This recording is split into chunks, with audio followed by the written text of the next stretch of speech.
یہ دانائی، یہ تدبر، حضور امی۔ اور ایک اور بات بھی، ہم اپنی نسلوں کو مطمئن نہیں کرتے، ڈانٹ کے چپ کراتے ہیں۔ اگر ذہنی سطح پر کوئی سوال ابھرتا ہے، گھر میں کوئی اختلاف ہوتا ہے، تو ہمیں دلیل کی طاقت کے ساتھ سامنے والے کو مطمئن کرنا چاہیے۔ ہم کتاب و سنت کے ماننے والے ہیں، ہمارے پاس روشن دلائل ہیں،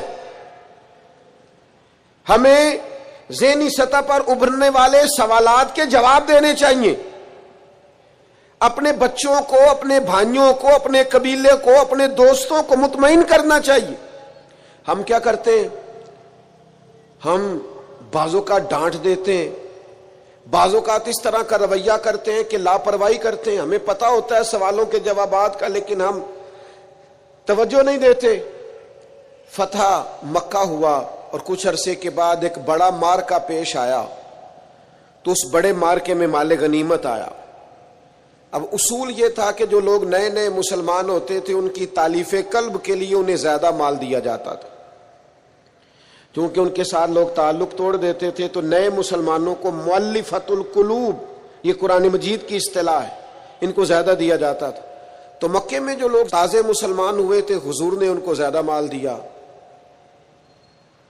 اب انصار مدینہ میں سے ایک دو نوجوانوں نے یہ کہہ دیا کہ حضور کے وہ اپنے رشتہ دار ہیں نا، معاذ اللہ، بس وہ جذباتی بات کسی کی زبان سے نکل گئی، قریبیوں پر توجہ، اور کہیں بھی محبت میں ان کا خیال تھا۔ شارحین کہتے ہیں کہ اگر حضور ادھر نوازنے لگے ہیں تو کہیں ایسا نہ ہو واپس مکے چلے جائیں، محبت میں کہا۔